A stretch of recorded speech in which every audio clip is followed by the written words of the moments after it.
ngasi tawdorsi surah Al-Ma'idah hawgadani Rabbi israh li sadri wa yassir li amri wa hlul 'uqdatan min lisani yafqahu qawli Rabbi zidni ilma Subhanaka la ilma lana illa ma 'allamtana innaka antal alimul hakim A'udzu billahi minasy syaithanir rajim Bismillahir rahmanir rahim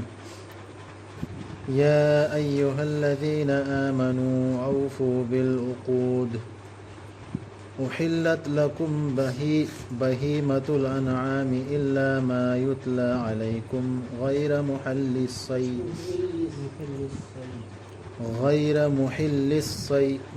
الصيد وأنتم حرم إن الله يحكم ما يريد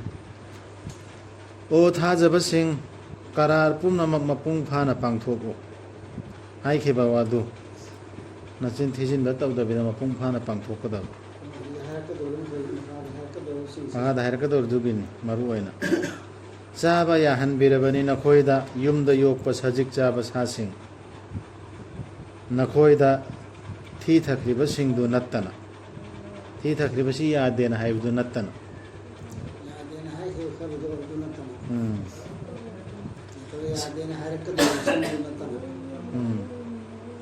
शिकार तौब यादे नकोयना एहराम से लिंगैदा तसेनमक अल्लाह ना हुकुम तौबीबनी माना निंगबी बदु सी मुस्लिम थाजब सिंगदतनी हारिसी थाजरे ना कलमा सोलब कांगुदो ओ थाजब सिंग मांगथोकप तौगनु अल्लाह के खुदम सिंगबु असेंगब थाबु कुर्बानी तौनब सासिंग अमदी मकोयदा सिरिबा लई परेंग सिंगबु अमदी कायहनब तौगनु मखोयगी रब की थौजाल थीजदुना अमदी माना पेनबी याबीनब असेंगब युमदुदा लाक्लिबा मीसिंगी सोयंगामदनबगी थौरांग अदुबु नखोयना एहरामदगी थोरकलबा मतमददी नखोयना शिकार तौजब यागनी नखोयसु नखोयबु मस्जिदिल हराम द चंगबद थिंगिबा मीसिंगदुबु साउनिंगबदुना नखोयबु लम हेनबा हाइबदु ओयहनगनु नखोयसु थिंगोनो मिन तौरे अमगा तेंगबांग नौ अफबा थबक्ता अमसुंग अल्लाहबु कीजबदा तेंगबांग नगनु पाप लंगसिनबदा अमसुंग यंगथीनबदा अल्लाह बुकियो तसेनमक अल्लाह दी साथी बनी दंदी पीबदा थिंगलबनी नखोयदा असीबा सा अल्लाह ने थिंगी से हराम ओइरिसे सिगी आया से मनता थिंगलबनी नखोयदा असीबा सा ईसु थिंगे अदरई ओक की सदोंग अदुगा अल्लाह नत्तबदा कटपसा सासी बिरकेट मनुंगदनी एनी पोला मल्ला नतबदा कटलुबदु नत्रगा चरम मेतुना नत्रगा अकनब चैफुना थोमदुना हात पसा नत्रगा अवांगबदगी तारक्तुना सीबसा नत्रगा मची सिंगना वाइबदगी सीबसा अदुगा लमलक्की साना सोकलम लबसा नखोयना लेनबा ngamhouba nattana अदुगा लमलक्की सानी सी शिकार की दमक थादोक पसाना ते मुन्ना तागदम अदुना सकनबे यारोय लेमंगम होबा नत्तना अदुगा नुंगी लाइमांगदा बलि तौबा सासिंग अतोप लायम की ममांगदा मूर्तियम की ममांगदा अल्लाह के मिंग लौरगा सोलसु का असु यारो नत्र मफम रजंगी ले लोरसु अतोप नेट अमगी मागी मंदिर दुगी नत्र कनागुंबा पीरम की नेता एनी अमोयरो अदुगा थिंगलबनी तेंजै सिंग सिजिन्नदुना वारेप लौबा तेंजै सिजिन्नदगा तम्मग असि पालगा वारेप लौनबा मा हाना चटनरंबा हुजुक तौनरंगनी हरायना वारेप लौबा मधु लमहेनबा लिचटनी ngasi numitta थाजदब सिंह नकोई की धर्म की मतंग निंग बकाई रे ꯊꯝꯃꯒꯅ ꯑꯩꯈꯣꯏ ꯍꯥꯃꯤꯒꯤ ꯊꯝꯃꯒ ꯌꯦꯟ ꯆꯥꯔꯒ ꯄꯥꯜꯍꯟꯕ ꯆꯥꯒꯦꯅ ꯇꯧꯅꯔꯝꯃꯦꯕ ꯑꯗꯨꯒꯤ ꯁꯥꯕꯁꯤ ꯆꯥꯕ ꯌꯥꯎꯋꯦ ꯁꯤꯒꯤ ꯍꯧꯖꯤꯛꯀꯤ ꯁꯤꯒꯤ ꯑꯌꯥꯁꯤ ꯁꯨꯝ ꯑꯜꯂꯥꯍꯅ ꯍꯥꯏꯊꯔ ꯃꯇꯨꯡꯗ ꯍꯥꯏꯔꯛꯏꯁꯤ ꯉꯁꯤꯒꯤ ꯅꯨꯃꯤꯠꯇ ꯊꯥꯖꯗꯕꯁꯤꯡ ꯅꯤꯡꯕ ꯀꯥꯏꯔꯦꯕ ꯃꯈꯣꯏꯅ ꯇꯧꯔꯝꯗꯕ ꯀꯥꯅꯨꯟ ꯊꯥꯊꯔꯛꯑꯦꯕ ꯑꯗꯨꯅ ꯃꯈꯣꯏꯕꯨ ꯀꯤꯔꯨꯒꯅꯨ ꯇꯧꯔꯤꯕꯁꯨꯡ ꯑꯩꯕꯨ ꯀꯤꯌꯨ ꯍꯥꯏꯗꯤ ꯑꯜꯂꯥꯍꯅ ꯍꯥꯏꯔꯤꯁꯤꯗ ꯍꯥꯏꯕ ꯏꯜꯂꯣ ꯑꯜꯂꯥꯍ ꯈꯛꯇ ꯀꯤꯌꯣ ꯉꯁꯤ ꯑꯩꯅ ꯃꯄꯨꯡ ꯐꯥꯍꯟꯕꯤꯔꯕꯅꯤ ꯅꯈꯣꯏꯒꯤꯗꯃꯛ ꯅꯈꯣꯏꯒꯤ ꯙꯔꯃꯕꯨ ꯆꯥꯕꯒꯤ ꯑꯌꯥꯠꯁꯤꯗ ꯑꯜꯂꯥꯍꯅ ꯍꯥꯏꯔꯛꯏꯁꯤ ꯌꯥꯝ ꯂꯨꯕ ꯋꯥꯅꯦꯕ ꯁꯤ ꯑꯩꯈꯣꯏꯅ ꯈꯟꯊꯒꯗꯕ ꯆꯥꯕ ꯌꯥꯕ ꯌꯥꯗꯕꯒꯤ ꯄꯜꯂꯤꯕꯒꯤ ꯃꯇꯥꯡꯗꯅꯦꯕ ꯍꯥꯏꯔꯛꯏꯁꯤ ꯉꯁꯤ ꯃꯄꯨꯡ ꯐꯥꯍꯜꯂꯕꯅꯦ ꯏꯁꯂꯥꯝꯁꯤ ꯑꯣꯔꯗꯔ ꯑꯜꯂꯥꯍꯒꯤ ꯍꯨꯀꯨꯝꯁꯤ ꯃꯄꯨꯡ ꯐꯥꯍꯜꯂꯦꯕ ꯏꯁꯂꯥꯝꯁꯤ ꯙꯔꯃꯁꯤ ꯑꯗꯨꯒ ꯃꯄꯨꯡ ꯐꯥꯍꯟꯕꯤꯔꯕꯅꯤ ꯅꯈꯣꯏꯗ ꯑꯩꯒꯤ ꯅꯤꯌꯥꯃꯠꯁꯤꯡ ꯑꯜꯂꯥꯍꯒꯤ ꯊꯧꯖꯥꯜ ꯑꯁꯤꯅ ꯑꯔꯣꯏꯕꯅꯦꯕ ꯀꯥꯡꯒꯤ ꯑꯣꯏꯕ ꯑꯍꯀꯥꯝꯒꯤ ꯁꯤꯒꯤ ꯑꯌꯥꯠꯁꯤ ꯑꯔꯣꯏ ꯑꯁꯤꯅ ꯑꯔꯣꯏꯕꯅꯦꯕ ꯍꯥꯏꯗꯤ ꯑꯥꯗꯩ ꯃꯈꯣꯏꯗꯒꯤ ꯂꯥꯏꯔꯤꯛ ꯁꯨꯃꯥꯏꯅ ꯂꯩꯕ ꯑꯗꯣ ꯃꯇꯦꯛ ꯃꯇꯦꯛ ꯊꯥ ꯃꯆꯦꯠ ꯃꯆꯦꯠ ꯊꯥꯔꯛꯏꯁꯦ ꯑꯗꯨ ꯊꯥꯔꯛꯄꯗ ꯁꯤꯒꯤ ꯑꯥꯏꯁꯤ ꯊꯥꯔꯛꯄ ꯃꯇꯝꯗ ꯂꯣꯏꯔꯦ ꯀꯨꯔꯥꯟꯁꯤ ꯂꯣꯏꯈꯤꯕ ꯑꯜꯂꯥꯍꯒꯤ ꯅꯤꯌꯥꯃꯠ ꯊꯧꯖꯥꯜꯁꯨ ꯃꯄꯨꯡ ꯐꯥꯍꯟꯕꯤꯔꯦ ꯑꯗꯨꯒ ꯌꯥꯕꯤꯔꯕꯅꯤ ꯅꯈꯣꯏꯒꯤꯗꯃꯛ ꯏꯁꯂꯥꯝꯕꯨ ꯙꯔꯃ ꯑꯃ ꯑꯣꯏꯅ ꯑꯩꯅ ꯁꯦꯝꯕ ꯏꯁꯂꯥꯝꯁꯦ ꯃꯁꯤ ꯏꯁꯂꯥꯝ ꯙꯔꯃꯁꯤ ꯑꯩꯅ ꯌꯥꯔꯕ ꯏꯁꯂꯥꯝꯅꯤ ꯑꯇꯩ ꯑꯝꯇ ꯌꯥꯗꯦ ꯑꯗꯨꯕꯨ ꯀꯅꯥꯒꯨꯝꯕꯅ ꯁꯥꯊꯤꯅ ꯂꯥꯝꯕꯗꯒꯤ ꯄꯥꯞ ꯂꯪꯁꯤꯟꯅꯤꯡꯂꯨꯕ ꯅꯠꯇꯅ ꯆꯥꯍꯩꯗꯦ ꯍꯥꯏꯕꯗꯨ ꯆꯥꯔꯨꯔꯕꯗꯤ ꯇꯁꯦꯡꯅꯃꯛ ꯑꯜꯂꯥꯍꯗꯤ ꯀꯣꯛꯄꯤ ꯍꯩꯕꯅꯤ ꯅꯨꯡꯁꯤ ꯍꯩꯕꯅꯤ ꯃꯁꯤ ꯌꯥꯔꯕꯁꯤꯕꯨ ꯁꯤ ꯃꯇꯝꯗ ꯇꯉꯥꯏ ꯐꯗꯅ ꯆꯥꯔꯒ ꯄꯪꯆꯥꯗ ꯆꯥꯕꯁꯤ ꯄꯥꯞ ꯁꯤ ꯑꯃ ꯑꯌꯥꯠꯇ꯭ꯔꯁꯨ ꯌꯥꯎꯕꯅꯤ ꯑꯇꯣꯞꯄ ꯃꯊꯛꯇ ꯑꯃ ꯌꯥꯎꯈꯤꯕꯗꯨ ꯑꯗꯨꯁꯨ ꯌꯥꯎꯕꯅꯤ ꯆꯥꯍꯩꯗꯦ ꯍꯥꯏꯔꯤꯕ ꯄꯣꯠꯇꯨ ꯆꯥꯕ ꯌꯥꯔꯣꯏꯁꯤ ꯑꯩꯈꯣꯏꯕꯨꯗꯤ ꯁꯤꯒꯤ ꯄꯣꯠꯁꯤꯡꯁꯤ ꯑꯩꯈꯣꯏ ꯃꯨꯁꯂꯤꯝꯅ ꯂꯩꯔꯤꯕ ꯑꯩꯈꯣꯏꯗꯤ ꯁꯤꯔꯁꯨ ꯆꯥꯕ ꯉꯝꯒꯗ꯭ꯔꯅꯦ ꯉꯝꯗꯕ ꯌꯥꯎꯔꯅꯦ ꯃꯤ ꯑꯣꯛꯁꯥ ꯀꯩꯒ ꯏ ꯑꯣꯏꯔꯣ ꯑꯃ ꯑꯣꯏꯔꯣ ꯁꯤꯔꯁꯨ ꯆꯥꯕ ꯉꯝꯃꯔꯣꯏ ꯑꯗꯨꯕꯨ ꯆꯥꯔꯨꯔꯗꯤ ꯍꯤꯡꯗꯕ ꯌꯥꯗꯦ ꯍꯥꯏꯅ ꯌꯥꯅꯤ ꯍꯥꯏꯔꯛꯏꯁꯤꯡꯗꯤ ꯁꯤꯒꯤ ꯑꯌꯥꯁꯤꯗ ꯑꯩꯈꯣꯏꯅ ꯃꯨꯟꯅ ꯈꯟꯊꯕ ꯀꯥꯟꯗ ꯍꯥꯟꯅ ꯆꯥꯔꯝꯕ ꯃꯤ ꯍꯤꯟꯗꯨꯗꯩ ꯑꯣꯏꯔꯣ ꯈ꯭ꯔꯤꯁꯇꯥꯟꯗꯩ ꯑꯣꯏꯔꯣ ꯌꯍꯨꯗꯤꯗꯩ ꯑꯣꯏꯔꯣ ꯍꯥꯟꯅ ꯁꯤꯒꯤ ꯄꯣꯠꯁꯤꯡꯁꯤ ꯑꯣꯛ ꯂꯥꯡ ꯑꯃ ꯑꯁꯤꯕ ꯀꯩꯀꯩ ꯆꯥꯔꯝꯕ ꯃꯤꯗꯨ ꯏꯁꯂꯥꯝ ꯀꯕꯨꯜ ꯇꯧꯔꯛꯑꯦ ꯃꯥꯗꯤ ꯊꯋꯥꯏ ꯀꯟꯅꯕ ꯆꯥꯕ ꯉꯝꯒꯅꯦꯕ ꯄꯥꯝꯅ ꯆꯥꯔꯨꯕ ꯅꯠꯇꯕ ꯃꯥ ꯑꯜꯂꯥꯍꯕꯨꯗꯤ ꯀꯤꯕ ꯃꯤ ꯑꯃ ꯑꯣꯏꯗꯧꯔꯤ ꯊꯋꯥꯏ ꯀꯟꯅꯕꯩ ꯑꯜꯂꯥꯍꯅ ꯆꯥꯎ ꯍꯥꯏꯔꯤꯃꯤꯅ ꯆꯥꯕ ꯌꯥꯏ ꯍꯥꯏꯔꯤꯃꯤꯅ ꯃꯥꯗꯤ ꯆꯥꯒꯅꯤ ꯑꯗꯨꯅ ꯁꯤꯒꯤ ꯑꯌꯥꯁꯤꯗ ꯑꯩꯈꯣꯏꯅ ꯑꯗꯨꯝ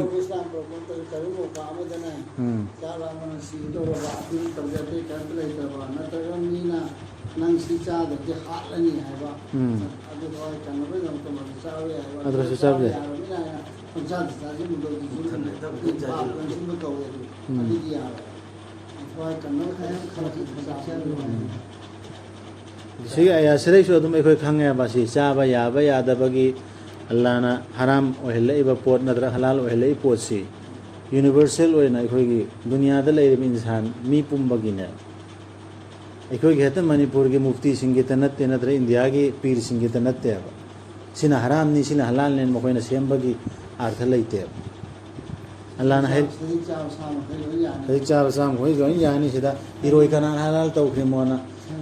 ꯊꯤꯀꯥꯅ ꯍꯪꯕꯒꯤꯁꯨ ꯑꯥꯔꯊ ꯂꯩꯇꯦꯕ ꯏꯔꯣꯏꯁꯤ ꯀꯅꯥꯅ ꯍꯂꯥꯜ ꯇꯧꯈ꯭ꯔꯤꯃꯣ ꯍꯣꯏ ꯌꯥꯏ ꯌꯥꯏ ꯍꯥꯏꯔꯗꯤꯅ ꯍꯪꯉꯤꯑꯕ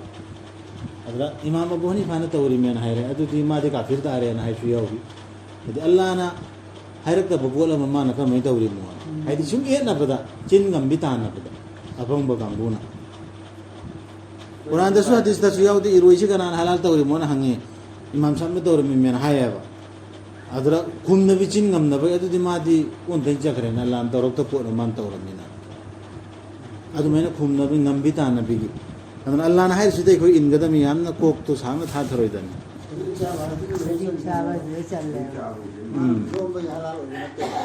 ꯀꯅꯥꯒꯨꯝꯕ ꯑꯃꯅ ꯄꯨꯊꯣꯛꯄ ꯍꯂꯥꯜ ꯑꯣꯏꯕ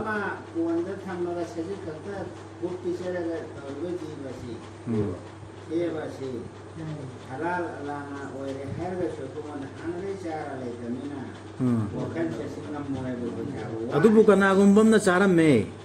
kanagumba state amda natra country amda adu potu charamme adu aina hai phatte adu chagano haibe ma thau leiteba mai culture da ma cha charame mi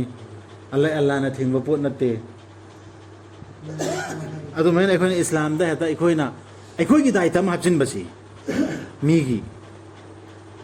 ꯑꯗꯨꯒꯤꯗꯨꯅꯤ ꯐꯠꯇ꯭ꯔꯤꯁꯤ ꯃꯈꯣꯏꯅ ꯅꯉꯣꯟꯗ ꯍꯪꯉꯤ ꯃꯈꯣꯏꯗ ꯀꯔꯤ ꯀꯔꯤ ꯍꯂꯥꯜ ꯑꯣꯏꯍꯜꯂꯕꯅꯣ ꯍꯥꯏꯅ ꯔꯁꯨꯜꯗ ꯍꯪꯉꯤꯃꯤ ꯃꯇꯝꯗꯨꯒꯤ ꯃꯤꯁꯤꯡꯗꯨꯅ ꯍꯥꯏꯌꯨ ꯅꯈꯣꯏꯗ ꯍꯂꯥꯜ ꯑꯣꯏꯍꯜꯂꯕꯅꯤ ꯑꯐꯕ ꯆꯤꯟꯖꯥꯛꯁꯤꯡ ꯑꯃꯁꯨꯡ ꯑꯗꯨꯒꯨꯝꯕ ꯁꯥ ꯎꯆꯦꯛꯁꯤꯡ ꯑꯜꯂꯥꯍꯅ ꯅꯈꯣꯏꯗ ꯇꯥꯛꯄꯤꯕ ꯃꯑꯣꯡꯗ ꯅꯈꯣꯏꯅ ꯁꯥ ꯇꯥꯟꯕ ꯇꯝꯕꯤꯔꯕ ꯁꯥꯁꯤꯡꯗꯨꯅ ꯐꯥꯕꯁꯤꯡꯗꯨ sida afaba jinjak sing jaba yare sida sauguri su yaukhrami sauguri di yaudene hoi puthorone hoi Quran hadis da jatla den kan haina bne apang mong koina sauguri su hangram su loin yaukhrami sida afaba haiba sida ekhoi thakchang do soi da bahanda ipai pudai chan rami ba potu Allah na thing da bdu adum jabe ya kana um no chadre kaisu kaide adu si thing si di patti haram ni chahide haiba du di ekhoi na ma hapchim ba du di ha poidam ne adugo hoji sikar tawbagi du mong do Allah na tambiri mong du da chaba ya bai haire ko aduna chau makhoi na nakhoi gi da mak pha badu ai sikar gi da mai na huyam thamme hui du na phara pura pudu chao usek no rasulang ja su tambira thamme ada gulf ta arabi makhoi len bada alignment pallo na ta thadok pudu su pallo hui du tha khib da langja do thadok khib da bismillah sola thadok khib makha da hair kan edo aduga maduda Allah ge ming solo sikar taw budu da Allah bu kiyo ta sena mak Allah di yang bani hisab taw budu Allah bu kiyo na mai da hair si Allah di hisab taw budu yang hair si na koi na hapsing ga no ba Allah na hair ba kanun se hida na koi Allah bu kiyo jection na chalo ꯑꯩꯈꯣꯏꯅ ꯍꯔꯥꯝ ꯑꯣꯏꯕꯁꯨ ꯍꯥꯞꯆꯤꯜꯂꯅꯨ ꯍꯂꯥꯜ ꯑꯣꯏꯕꯁꯨ ꯍꯥꯞꯆꯤꯟꯒꯅꯨ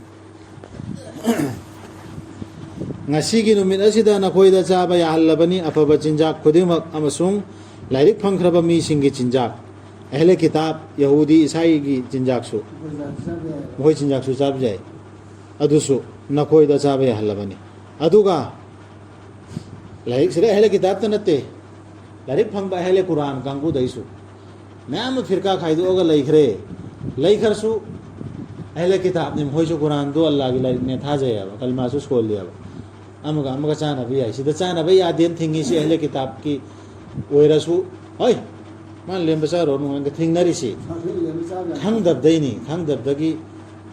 पंग बदगी कुरान दी पादमीना अखो अहले किताब हक नत्र खादिंग लांग चा ब्यादी खरा मखुंग बेगा हाय अदु खंग दब दैनी हाय दो माना खंग दब कुरान से पारु दबा तारु दबा अदुना अहले किताब के अहले कुरान कांगू अहले जबूर अहले तौरात कांगू की लोइना चाना बया अल्लाह ने यहल्ले अदुगा नखोय की चिंजाकसु मखोयना मखोयदा चाबा यहल्लबने अखोय लेन बसुम होय चाबिया नखोयना लौबा यागनी लमचत मकचद बिनुपी सिंह अल्लाह की वही बुथा जरिबिस सिंह की मरक्तगी अमसुंग लमचत मकचद बिन नुपी सिंह नखोय की मांगदा लाइक फंखरब सिंह की मरक्तगी सिर पूरा अहले किताब असेंग बुदनि हायरिसि हानगी एकोयना सिजनबदा हानगी अहले किताब लमचत मकचद बि असेंग बि नुपी सिंह दो हानगी लाइक फंखरब कांगुगी मोय मरक्ते सि लौबा यानेबा नखोयना मखोयदा मखोय की मेहरना पीरगा मेहरना दे पीगदा लमचत सेंगना लैदुना अकाम लिचत याउदना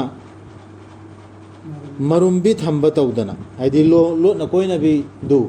अदुना तब कनागुंबना धर्म असिबु याद्रबा अदु ओइरबदि मागी मथक्ति मागी थबक्ति तानद्रबनी मा अखेरत मांगजरब सिंगी मनुंगदा चलगदम सिगी हाइरिबा कानून सिंगसे अल्लाह के इस्लाम धर्म तो जल्लान हाइरिबा आयात की लो सी याद्रबा अदुदि माना तौरिबा अफबा बुंबा नमा जुजु ओइरो सदका ओइरो सिनिर ओइरो लोइना मांगन अल्लाह कानून से इंदर लो दो फॉलो तो उसने मरुसी माय अमल तौबा तौदब माना ngमदबदै तौबा तौदबदो अदुगिदु सेकेंड दनेबा लो अम थारे इसे फॉलो तौदुनेबा निंखौना पामिसि लो फॉलो तौदु नत्रो माना लाम मतेंग पांगोरसु लो दु फॉलो तौरतरदे निंखौना मा लोका पो हरकना हाजुल हरकना लो दु फॉलो तौसिने मरुइस ओ था जब सिंह नखोयना नमाज के दमक ले खटपदा चामथोकु नमाई सिंह से ओजु दोबेनि ममुक तागे हां सिथद्रे धर्म से याद रखा ꯑꯗꯨ ꯍꯥꯏꯈ꯭ꯔꯦ ꯑꯗꯨ ꯑꯣꯏꯔꯕꯗꯤ ꯃꯥꯒꯤ ꯊꯕꯛꯇꯤ ꯀꯥꯟꯅꯗ꯭ꯔꯕꯅꯤ ꯃꯥꯒꯤ ꯊꯕꯛꯇꯣ ꯑꯃꯜꯗꯣ ꯑꯃꯐꯥꯎ ꯀꯥꯟꯅꯗ꯭ꯔꯦꯕ ꯃꯥ ꯑꯈꯦꯔꯠꯇ ꯃꯥꯡꯖꯔꯕꯁꯤꯡꯒꯤ ꯃꯅꯨꯡꯗ ꯆꯜꯂꯒꯗꯕꯅꯤ ꯑꯣ ꯊꯥꯖꯕꯁꯤꯡ ꯅꯈꯣꯏꯅ ꯅꯃꯥꯖꯒꯤꯗꯃꯛ ꯂꯦꯞꯈꯠꯄꯗ ꯆꯥꯝꯊꯣꯛꯎ ꯅꯃꯥꯏꯁꯤꯡ ꯑꯃꯁꯨꯡ ꯅꯈꯨꯠꯁꯤꯡ ꯈꯨꯅꯤꯡ ꯐꯥꯎꯕ ꯋꯖꯨ ꯇꯥꯛꯏꯃꯤ ꯑꯃꯁꯨꯡ ꯅꯥꯟꯊꯣꯛꯎ ꯅꯀꯣꯛꯁꯤꯡ ꯑꯗꯨꯒ ꯆꯥꯝꯊꯣꯛꯎ ꯅꯈꯣꯡꯁꯤꯡꯁꯨ ꯈꯨꯖꯦꯡꯁꯤꯡ ꯐꯥꯎꯕ ꯀꯗꯥꯏꯐꯥꯎ ꯆꯥꯝꯒꯗꯕ ꯐꯥꯎ ꯇꯥꯛꯏꯑꯕ ꯁꯤ ꯑꯜꯂꯥꯍꯅ ꯋꯖꯨꯒꯤ ꯆꯞ ꯆꯥꯕꯤꯗꯣ ꯀꯔꯤꯒꯨꯝꯕ ꯅꯈꯣꯏꯅ ꯍꯛꯇꯤꯟꯅꯔꯨꯕꯗꯒꯤ ꯅꯁꯥ ꯁꯦꯡꯗꯕ ꯑꯣꯏꯔꯕꯗꯤ ꯅꯁꯥ ꯁꯦꯡꯗꯣꯛꯎ ꯏꯔꯨꯖꯊꯣꯛꯇꯨꯅ ꯑꯗꯨꯕꯨ ꯀꯔꯤꯒꯨꯝꯕ ꯅꯈꯣꯏꯅ ꯅꯥꯔꯕ ꯅꯠꯇ꯭ꯔꯒ ꯂꯪꯐꯩ ꯆꯠꯂꯤꯕ ꯑꯣꯏꯔꯕ ꯅꯥꯔꯦ ꯃꯁꯥꯗꯤ ꯁꯦꯡꯗ꯭ꯔꯦ ꯃꯁꯥ ꯅꯥꯔꯦ ꯍꯥꯏꯗꯤ ꯏꯁꯤꯡ ꯁꯣꯛꯄ ꯌꯥꯗ꯭ꯔꯦ ꯅꯠꯇ꯭ꯔꯒ ꯂꯪꯐꯩꯗ ꯂꯩꯔꯦ ꯏꯁꯤꯡ ꯐꯪꯗ꯭ꯔꯦ ꯅꯠꯇ꯭ꯔꯒ ꯅꯈꯣꯏ ꯀꯅꯥꯒꯨꯝꯕ ꯑꯃꯅ ꯑꯃꯥꯡꯁꯪꯗ ꯆꯪꯂꯨꯕ ꯑꯣꯏꯔꯕ ꯅꯠꯇ꯭ꯔꯒ ꯅꯈꯣꯏꯅ ꯅꯨꯄꯤ ꯁꯣꯛꯂꯨꯔꯕ ꯑꯗꯨꯒ ꯏꯁꯤꯡꯗꯤ ꯐꯪꯗ꯭ꯔꯕ ꯑꯗꯨ ꯑꯣꯏꯔꯕꯗꯤ ꯇꯌꯝꯃꯨꯝ ꯇꯧ ꯑꯁꯦꯡꯕ ꯂꯩꯄꯥꯛꯅ ꯃꯗꯨꯅ ꯅꯃꯥꯏꯁꯤꯡ ꯑꯃꯁꯨꯡ ꯅꯈꯨꯠꯁꯤꯡ ꯅꯥꯟꯊꯣꯛꯎ ꯇꯌꯝꯃꯨꯝ ꯇꯧꯕꯁꯤ ꯕꯤꯁꯃꯤꯜꯂꯥ ꯍꯥꯏꯅ ꯄꯨꯔꯒ ꯁꯤ ꯅꯥꯟꯊꯣꯛꯑꯅꯤ ꯁꯤ ꯂꯣꯏꯔꯦ ꯃꯥꯏꯒ ꯈꯨꯠꯀ ꯃꯥꯏꯁꯤꯡ ꯍꯥꯏꯁꯤ ꯁꯣꯡꯁꯤꯁꯨ ꯃꯥꯏ ꯑꯅꯤ ꯂꯩꯕꯁꯤ ꯁꯤ ꯅꯣꯏ ꯐꯨꯔꯅꯤ ꯕꯤꯁꯃꯤꯜꯂꯥ ꯁꯣꯜꯂꯒ ꯁꯤ ꯅꯥꯍꯜꯂꯦ ꯁꯤ ꯅꯥꯍꯜꯂꯦ ꯁꯤ ꯅꯥꯍꯜꯂꯦ ꯂꯣꯏꯔꯦ ꯑꯃꯈꯛ ꯐꯨꯕ ꯕꯤꯁꯃꯤꯜꯂꯥ ꯁꯣꯟꯒꯗꯕ ꯑꯜꯂꯥꯍꯅ ꯅꯈꯣꯏꯗ ꯂꯨꯝꯍꯟꯕ ꯄꯥꯝꯗꯦ ꯀꯔꯤꯒꯤꯅꯣꯁꯦ ꯑꯜꯂꯥꯍꯅ ꯅꯈꯣꯏꯗ ꯂꯨꯝꯍꯟꯕ ꯄꯥꯝꯗꯦ ꯇꯧꯅꯤꯡꯕꯁꯨꯡ ꯑꯜꯂꯥꯍꯅ ꯅꯈꯣꯏꯕꯨ ꯁꯦꯡꯗꯣꯛꯄꯤꯕ ꯄꯥꯝꯃꯤ ꯑꯃꯁꯨꯡ ꯅꯈꯣꯏꯗ ꯃꯄꯨꯡ ꯐꯥꯍꯟꯕꯤꯕ ꯄꯥꯝꯃꯤ ꯃꯥꯒꯤ ꯅꯤꯌꯥꯃꯠꯁꯤꯡ ꯅꯈꯣꯏꯅ ꯇꯧꯕꯤꯃꯜ ꯈꯪꯕ ꯍꯥꯏꯕꯗꯨ ꯑꯣꯏꯖꯔꯛꯅꯕ ꯍꯥꯏꯗꯦ ꯁꯤ ꯄꯨꯝꯕ ꯑꯜꯂꯥꯍꯅ ꯇꯥꯛꯏꯁꯤ ꯑꯜꯂꯥꯍꯒꯤ ꯅꯤꯌꯥꯃꯠꯇꯨ ꯃꯄꯨꯡ ꯐꯥꯍꯟꯕ ꯍꯥꯏꯅ ꯉꯁꯥꯏ ꯃꯃꯥꯡ ꯄꯟꯈꯤꯕꯗꯨ ꯃꯄꯨꯡ ꯐꯥꯍꯟꯕꯤꯔꯦꯅ ꯑꯗꯨꯏꯗꯨꯅꯤ ꯁꯤ ꯃꯄꯨꯡ ꯐꯥꯍꯜꯂꯕꯅꯤ ꯅꯈꯣꯏꯗ ꯀꯅꯥꯒꯨꯝꯕ ꯑꯃꯒꯤ ꯑꯇꯣꯞꯄ ꯐꯠꯋꯥ ꯌꯥꯎꯍꯜꯂꯨꯔꯅꯨ ꯆꯪꯍꯜꯂꯨꯔꯅꯨ ꯑꯜꯂꯥꯍꯅ ꯃꯄꯨꯡ ꯐꯥꯍꯜꯂꯦꯕ ꯃꯥꯏ ꯅꯤꯌꯥꯃꯠꯁꯤ ꯑꯗꯨꯒ ꯅꯤꯡꯁꯤꯡꯉꯨ ꯅꯈꯣꯏꯗ ꯄꯤꯕꯤꯕ ꯑꯜꯂꯥꯍꯒꯤ ꯅꯤꯌꯥꯃꯠꯁꯤꯡ ꯑꯃꯁꯨꯡ ꯑꯜꯂꯥꯍꯒꯤ ꯀꯔꯥꯔ ꯃꯗꯨꯅ ꯑꯜꯂꯥꯍꯅ ꯅꯈꯣꯏꯕꯨ ꯄꯨꯟꯈꯤꯕ ꯅꯈꯣꯏꯅ ꯑꯩꯈꯣꯏ ꯇꯥꯖꯔꯦ ꯑꯃꯁꯨꯡ ꯑꯩꯈꯣꯏ ꯍꯥꯏꯕ ꯏꯟꯖꯔꯦ ꯍꯥꯏꯈꯤꯕ ꯃꯇꯝꯗ ꯑꯃꯁꯨꯡ ꯑꯜꯂꯥꯍꯕꯨ ꯀꯤꯌꯨ ꯇꯁꯦꯡꯅꯃꯛ ꯑꯜꯂꯥꯍꯗꯤ ꯈꯪꯕꯅꯤ ꯊꯕꯥꯛꯁꯤꯡꯗ ꯌꯥꯎꯕꯗꯨ ꯑꯩꯈꯣꯏ ꯊꯥꯖꯔꯦꯅ ꯀꯜꯃꯥ ꯁꯣꯟꯈꯤꯕꯗꯨ ꯂꯥ ꯏꯂꯥꯍ ꯏꯜꯂꯜꯂꯥꯍ ꯃꯨꯍꯝꯃꯗꯨ ꯔꯁꯨꯂꯨꯜꯂꯥꯍ ꯄꯨꯟꯈꯤꯕꯗꯨ ꯑꯗꯨꯒꯤꯗꯨ ꯅꯤꯡꯁꯤꯡꯉꯒ ꯄꯥꯡꯊꯣꯛꯑꯣꯕ ꯑꯗꯨꯇꯅ ꯌꯥꯔꯣꯏ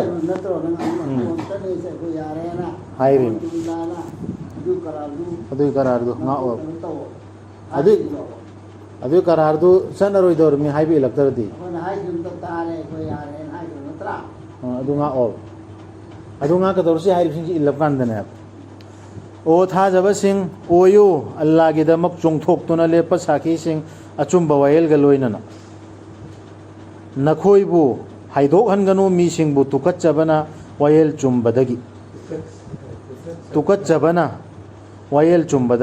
ꯋꯥꯌꯦꯜ ꯆꯨꯝꯃꯨ ꯃꯗꯨꯅ ꯍꯦꯟꯅ ꯅꯛꯁꯤꯟꯕꯅꯤ ꯑꯜꯂꯥꯍꯕꯨ ꯀꯤꯖꯕꯗ ꯑꯜꯂꯥꯍꯕꯨ ꯀꯤꯌꯨ ꯇꯁꯦꯡꯅꯃꯛ ꯑꯜꯂꯥꯍꯗꯤ ꯈꯪꯂꯤꯕꯅꯤ ꯅꯈꯣꯏꯅ ꯇꯧꯔꯤꯕꯗꯨ ꯋꯥꯌꯦꯜ ꯆꯨꯝꯃꯨ ꯍꯥꯏꯔꯤꯁꯤ ꯃꯤꯁꯤꯡꯒꯤ ꯃꯔꯛꯇ ꯐꯩꯁꯂꯥ ꯇꯧꯕꯗꯨꯇ ꯅꯠꯇꯦ ꯐꯥꯔꯁꯇꯗꯤ ꯑꯜꯂꯥꯍꯅ ꯍꯥꯏꯔꯛꯏꯕ ꯂꯣꯁꯤꯡꯁꯤꯒꯤ ꯃꯇꯥꯡꯗ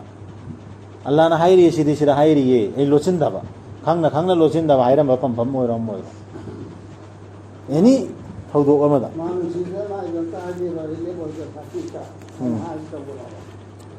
ꯑꯦꯅꯤ ꯑꯩꯈꯣই ꯃꯔꯤ ꯃꯇꯥ ꯑꯅꯛꯄ ꯏꯃꯥ ꯏꯄꯥ ꯑꯣꯏꯔꯁꯨ ꯏꯁꯥꯗ ꯁꯣꯛꯀꯗꯕ ꯑꯣꯏꯔꯁꯨ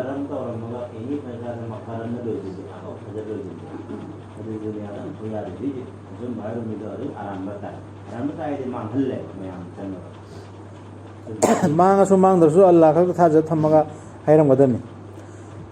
ꯑꯜꯂꯥꯍꯅ ꯋꯥꯗꯥ ꯇꯧꯕꯤꯈ꯭ꯔꯦ ꯊꯥꯖꯔꯕ ꯑꯃꯁꯨꯡ ꯑꯐꯕ ꯊꯕꯛ ꯇꯧꯕꯁꯤꯡꯗ ꯃꯗꯨꯗꯤ ꯃꯈꯣꯏꯒꯤ ꯃꯔꯥꯜ ꯀꯣꯛꯄꯤꯒꯅꯤ ꯑꯃꯁꯨꯡ ꯑꯆꯧꯕ ꯃꯅꯥ ꯄꯤꯕꯤꯒꯅꯤ ꯍꯥꯏꯅ